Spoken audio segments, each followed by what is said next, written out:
Hi guys, and welcome to the LCFC Women's Wrap-Up Show. As you've probably seen, Hannah's not with us this week. Hannah's not very well at the minute, so hope you get better soon, Hannah, and hopefully you'll be back next week. On this special one today, we've got the amazing Emma Sanders. We've wanted to get her on for a while, so welcome, Emma. Yeah, thank you. I'm not sure about amazing. I'm going to have to live up to that hype now, but yeah, I'm happy to be on the show. So thanks for asking for me to come on. That's great. I think you have got quite a lot of followers on Twitter. Every time you tweet something, they get lots of retweets. So we think we think in obviously Leicester City think you're amazing because you give us all the scope and all the gossip that fans like we need.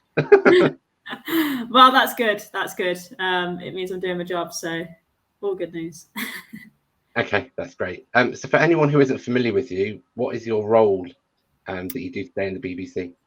Yeah, so I'm a broadcast journalist for the BBC Sport website. I do sort of dip in and out on radio, TV, but yeah, I am employed for the website. So I predominantly work on Premier League actually, but yeah, I'm really passionate about women's football. So I've sort of been kind of working overtime really to try and do quite a lot of women's football alongside my role. Yeah, I sort of do match reports, features, interviews. I specialise in live texting actually, so I do a lot of the sort of the main Premier League live text. But the good news is from this season, alongside the broadcast deal for TV, we're actually sort of taking on board the kind of day-to-day coverage of the WSL in our national centre. So I work here in Salford at Media City, so we're taking on the WSL. And from this season onwards, so that means that yeah, hopefully you'll see me a little bit more in terms of writing sort of match reports on women's football and doing live text and stuff as well. Not just kind of around the big games that I've kind of been able to dip in and out of. Hopefully you'll be able to see me sort of doing a lot more of that. So yeah, that's kind of my day-to-day role. But yeah, like I said, I sort of do a little bit of everything. I've just actually been working on the Olympics for the last 2 weeks, so I'm just constantly tired because I'm still on Tokyo time. And I've got a bit of US Open tennis coming up actually in September. So yeah, all good fun. Wow, a bit of everything. So with obviously the WSL, I think Sky and BBC have got it. That must be huge for you guys because obviously the WSL are going to, I think Leicester on in October, but I think it's huge that the WSL has now got this TV contract in place that fans around the world can see what the WSL has to offer and how great it really is. Yeah, absolutely. I mean, it's tapping into a new audience, isn't it? More eyes on the game, more people being able to watch it, and it's only going to grow the profile of women's football, which ultimately it's been on this kind of high slope trajectory the last couple of years, and just getting more games on TV is what you want. But I think it's about the evolution of that as well. So you want to see the analysis, you want to see the kind of snappy post-match interviews that you see in the men's game. Like I say, I kind of come from a men's football background, but I've always been a fan of women's football, and I've sort of tried to push, especially at the BBC, I've been very, very vocal and very sort of passionate about kind of pushing women's football, and that's on all platforms. That's online, radio, TV. So for me personally, I'm just delighted that we've kind of made that commitment as a company, and I just hope that I just hope that we do it justice. But yeah, really exciting times, and yeah, it's just really, really good to see the game going to like another level, and I think it's only going to go up and up and up. Yeah, I think you're right. We've been covering Leicester City Women's for about a year now. Songs from Leicester City is trying to promote it in the community. I think one thing that we have found, I found disappointing, having followed the men's game for quite a while, is that if any player in the Premier League, you can get as many stats as you want on them. Yeah. But when we do post-match shows on here, it's difficult to get them kind of stats of our players and opposition players. So hopefully with the WSL commitment, that will start to happen with these players as well. Yeah, it's an absolute nightmare. So we basically have an agreement with Opta. Don't know whether that's kind of public knowledge, but yeah, all of the BBC stats, it's all through Opta. We do actually do a little bit of work alongside with a company called Gracenote.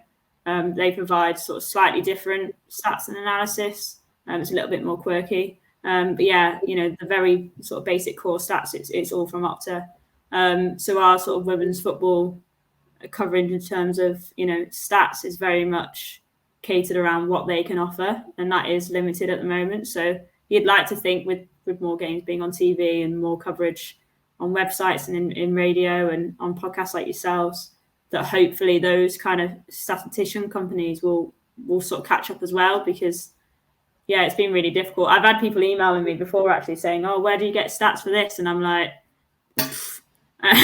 I usually go through individual clubs actually. But there's been time, I remember I did a piece on Viviana Miedema last season, I think it was, when she broke one of about 500,000 records. And I sort of broke down how she'd kind of scored all of her goals and did a massive kind of stats piece. And it probably took me about 5 times longer than it would have taken to do a men's footballer, because I had to, speak to contacts at UEFA and FIFA, and I had to, physically email people and say, do you know how many goals she scored in this tournament? Or I had to go back through individual games and work out sort of how many passes she made. And so it was hard work. So hopefully we'll get more stats going forward. Yeah, fingers crossed. Hopefully, because like I say, I think most fans love stats nowadays. I think that's kind of been a progression over the last few years, that they weren't really bothered about it, and now there's stats all over the place, and fans seem to love that, and helps with transfer rumours and everything. So I think that's going to be a good thing. Talking of transfers, obviously currently pre-season, transfer rumour mill's going overtime. So what does a day in your life look like currently? Not too bad at the moment. We're sort of coming towards the end of it. It's usually at the beginning when it's kind of the last 2 seasons I've done a kind of what to expect in the WSL transfer market, and it's it's just a case of sort of ringing around, obviously contacts, and saying, any news on this club, and trying to get a little bit of information. And then as the summer kind of goes on, certainly from my point of view, I find that just through contacting and speaking to people and just catching up, you sort of catch wind of things anyway.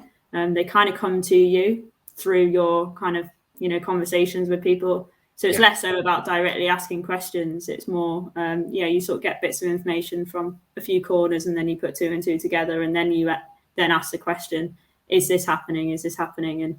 And that's kind of how you get your information. So, today's not too bad. Like I say, it's towards the end of it. So it's more, there's a couple of rumours which I've heard in the background, which, I would never put out there unless I kind of get it from 2 or 3 people. There's a couple which I have tweeted, which I'm sort of just waiting to go through. And that's kind of the stage that we're at now. So it's very much, it's more around the kind of the pre-season friendlies now. So the teams are sort of getting back into it and kind of monitoring how they're going. So it's probably from this point on, it's now sort of building up to the season. So it's not too bad on the transfer front. That's good then.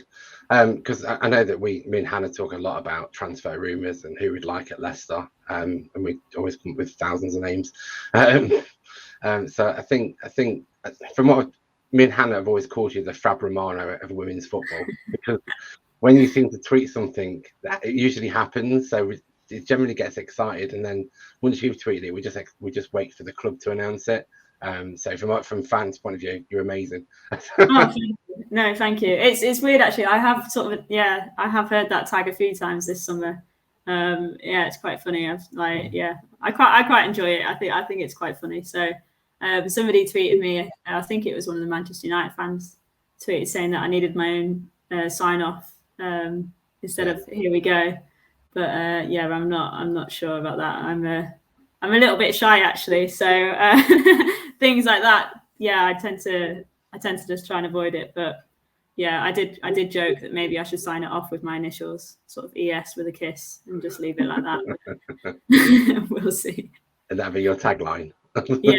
Maybe. It's a work in progress. That's great.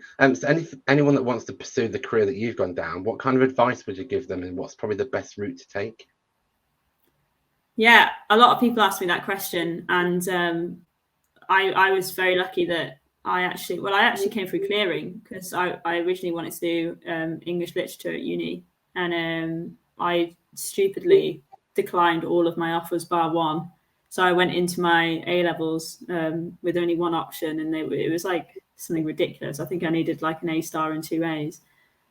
which I didn't get. So I so I went through clearing, and then a joint honours course of journalism and English literature came up at Salford University. This was the year that the BBC moved up to Media City, so Salford sort of shared their campus as well. So I applied for that, went along on the first day, and they said scrap the English part. As soon as I told them I wanted to be a sports journalist, they were like, "Why are you doing English?" I said, "Oh well, I just like it." So they told me to scrap it. Did 3 years journalism at Salford, which was brilliant. And like I say, I was very lucky that because we were so close to the BBC, we had quite strong links in terms of the university, and a couple of the BBC sort of journalists came in. So I remember we had a couple of commentators that came in and sort of did talks. But for me, the main thing was I massively, in sort of my second and third year, took it upon myself to go out and gain work experience. So off the top of my head, in the space of probably maybe 14, 15 months, I did work placements at Liverpool Football Club, Liverpool Echo newspaper, Manchester Evening News, London Evening Standard, The Guardian, The Independent. I think that's it from sort of a national and regional print point of view. And then I was freelance for about 4 or 5 different blogs / websites. I ran my own blog in my own time as well. I always try to do podcasts. I still do that now. That's because I've never really had training in radio. So, I'm always quite keen to, improve my experience in front of camera. So I still do it now. That would be my advice: is go out and get the work experience, because while the degree was brilliant, the contacts I made through uni was great. The jobs I got after uni, I got through the contacts I made during my work experience, because if you impress during a work experience and you keep in touch with those people, they're the people that work in the industry that are going to get you the jobs afterwards. So definitely, look for ways to get the qualification, because that's a bit of a tick box. But it's the work experience that I think is most valuable. Okay, sounds like a great journey. Have you always wanted to be a sports journalist, like from a really young age? No, not really. I was massively sporty when I was younger. I still am now. Still play a bit of football. But I was a huge hockey player, actually. So I just kind of thought, I'll just play sports. And then I kind of got to an age where I didn't really want to give up on. I didn't want to, kind of go fully professional on one sport. I wanted to play them all. So I thought, I'll just go into either sports coaching or teaching. So I kind of had my heart set on just being a teacher. I think it was like a classic go-to, really. I was a level 3 hockey coach, a level 1 football coach. Did a little bit sort of in a few other sports as well. And I was originally looking at doing a sports coaching and development degree at Liverpool John Moores University. Sort of in my GCSEs, that was kind of where I'd sort of set my sights on.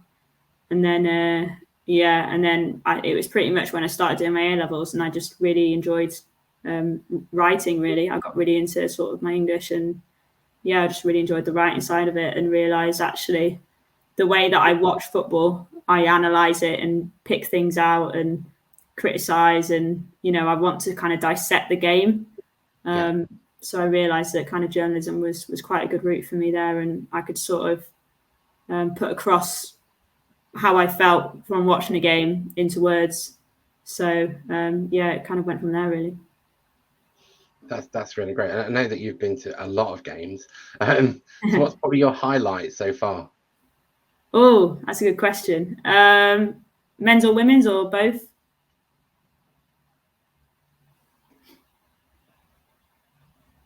Sorry, I lost you a little bit there. It's all right. Yeah, was it men's or women's games, or both? Both, just the one highlight. Well, I was actually trying to think now. Women's games, I was at the Women's FA Cup final, the delayed final last year between Everton and City at Wembley. And I thought that was brilliant. That was a terrific game. That's probably one of the best games I've been to. I was also at the England-Germany game, and that was obviously a record sellout. at Wembley for a women's game as well. So probably those two will be right up there. From a men's point of view, that's a tough one because been to a couple as a fan, and I've got to be careful because I'm not really working for the BBC. I can't really say who I support. But yeah, I was at Anfield for the Liverpool Man City Champions League game in 2019, the year that Liverpool won the Champions League. And I think it was, what was it, 4-3 or something. I can't remember what it was. It was crazy scoreline. So that was an amazing game. And yeah, unfortunately, I missed the game against Barcelona in the semi-final. Although I did live text it. I live texted the first leg on the BBC Sport website. Yeah, I'm trying to think if there's any other men's games. That's probably right up there, to be honest. Yeah, that game was pretty good in terms of like the actual quality of it. So yeah. Sounds good. So thinking about the WSL and obviously the BBC, do you think media companies need to do more with the WSL? I personally think they do, and I think the clubs sometimes don't help themselves either. Yeah, I agree wholeheartedly on both of them. I think media... both. We've seen friendlies behind closed doors. When just go, what's scored? Yeah. No, I think both. Media companies definitely need to do more. I think I'd like to think that this new broadcast deal is going to change that, because I know Sky have already said that they're gonna do the full works. You know, you're going to have the kind of post-match analysis, and you're going to have expert commentators and expert pundits. So from a TV point of view, I think that's the bare minimum, really. Yeah, same with radio. You want, I don't know, you know, when it comes to when you're watching games, the actual commentators, I've seen quite a lot of people criticising. I largely agree with that. I think if you got people commentating on the game, then well, for one, they need to know the players' names, but they also need to, you know a little bit about the game as well. So that massively has to change. Yeah, the clubs themselves, there's a lot of, I think one of the reasons why perhaps I've got this kind of a bit of a tag of Fabrizio Romano, the women's game, is I treat it exactly the same as a men's game, because I'm like, why would you not report transfers? Why would you not report results on pre-season friendlies? It's just a no-brainer to me.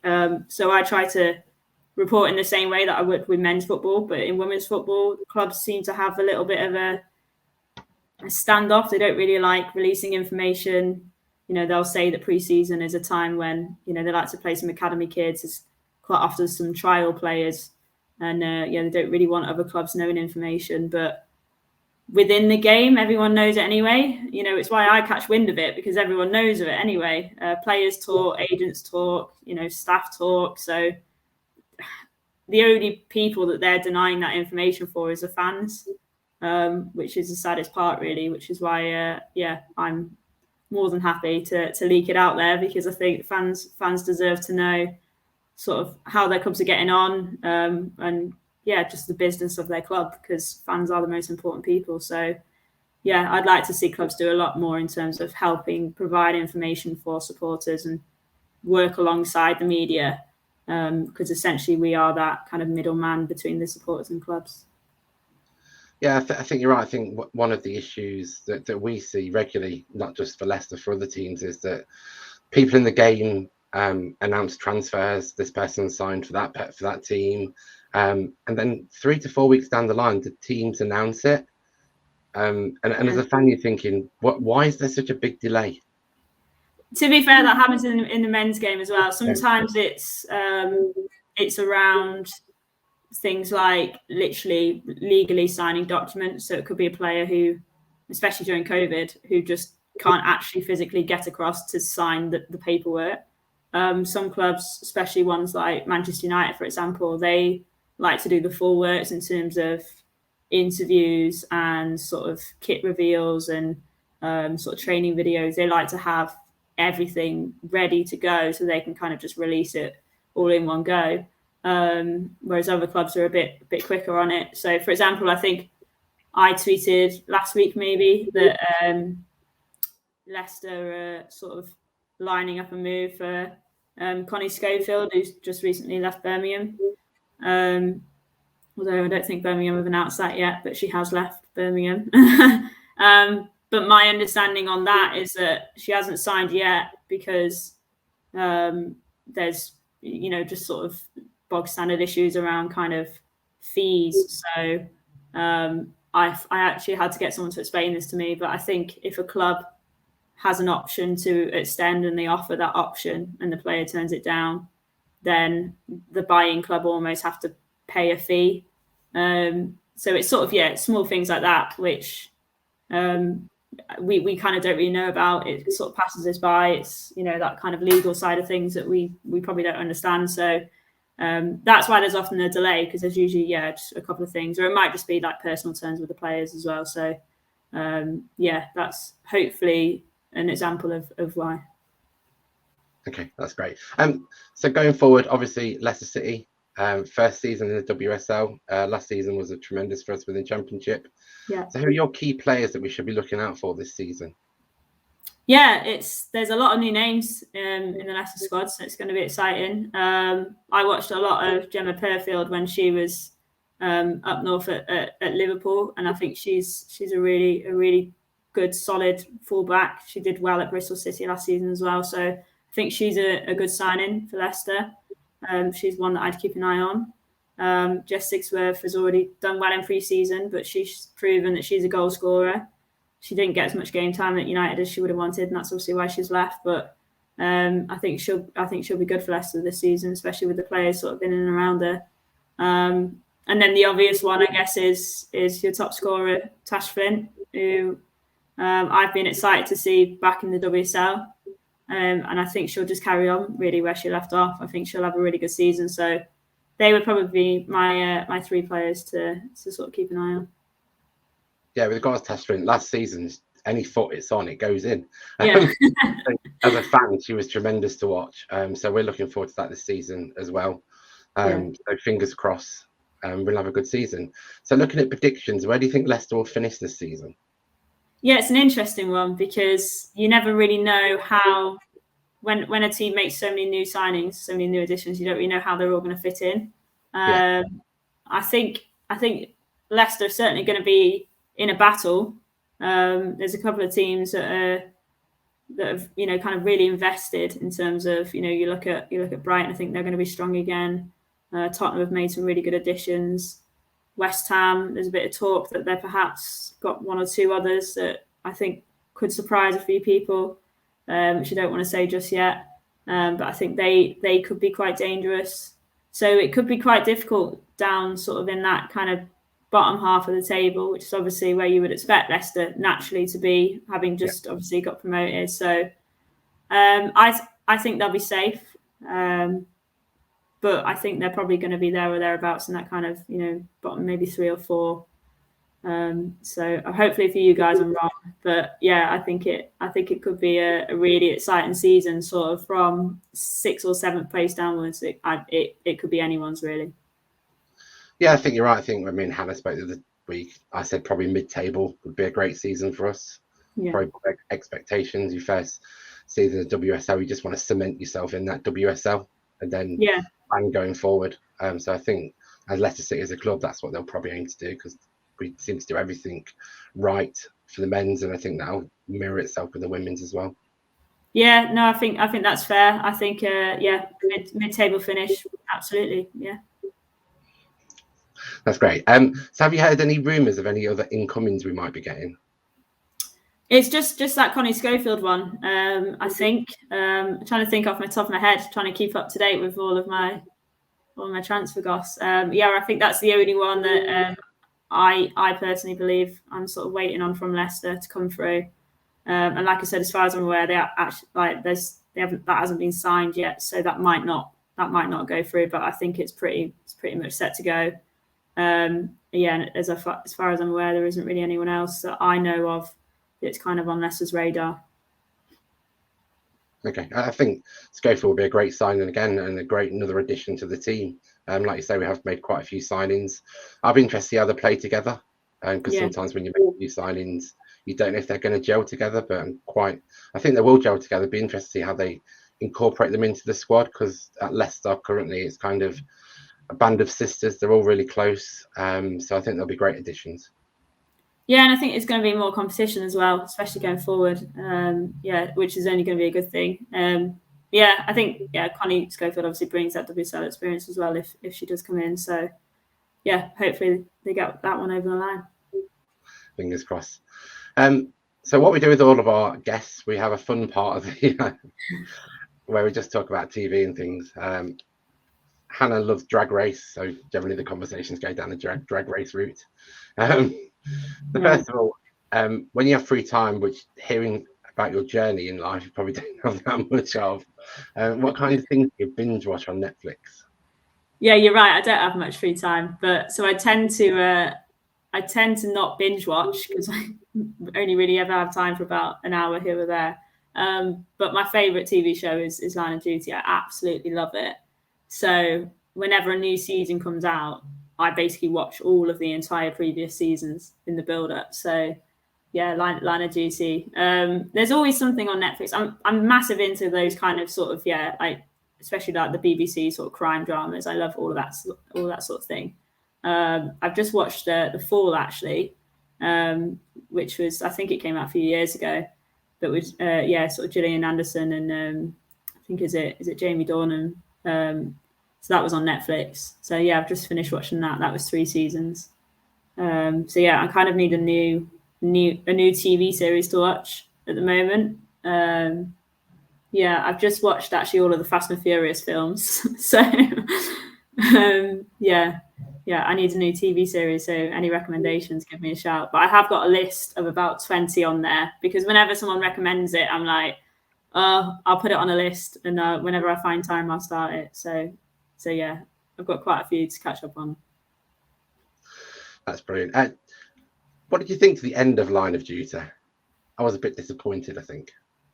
Yeah, I think in hindsight, when you watch it back and knowing kind of the reasons as to why they did it, and when you think about the timing of it and like COVID and everything that was going on, I think it was quite noble, and like I think that was what they wanted to do, and it was like meant to be quite a romantic ending.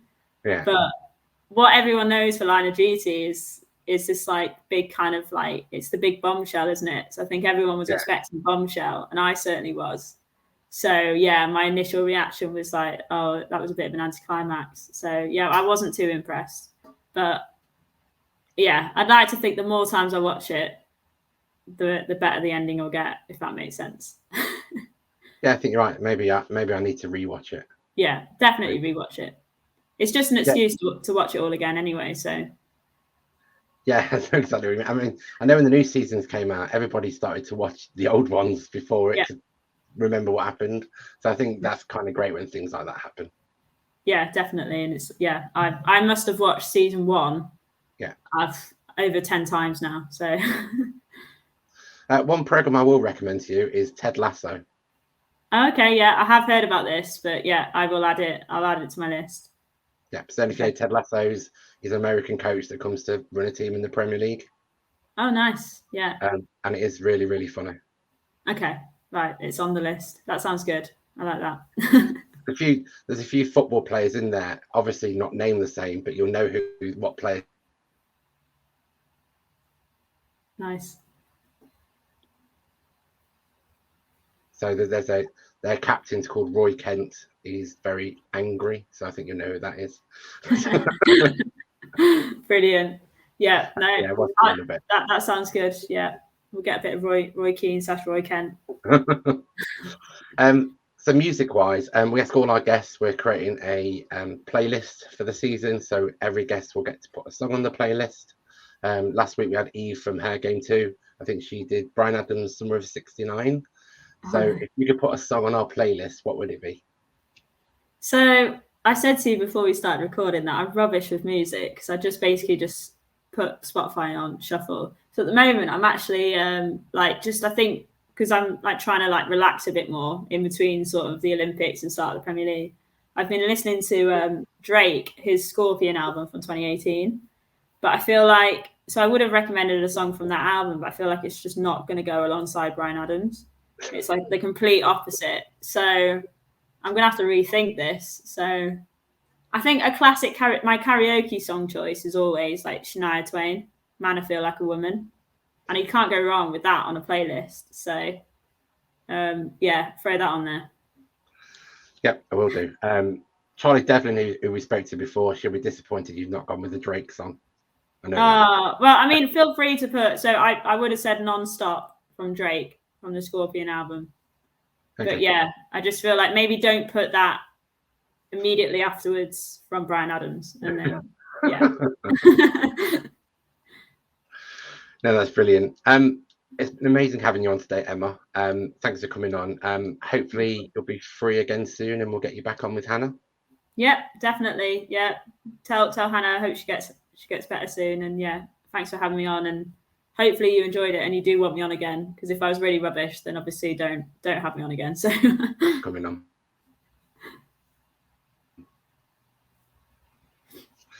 That's great. Thanks everyone. Don't forget to like and subscribe to our channel, and we'll see you all next week.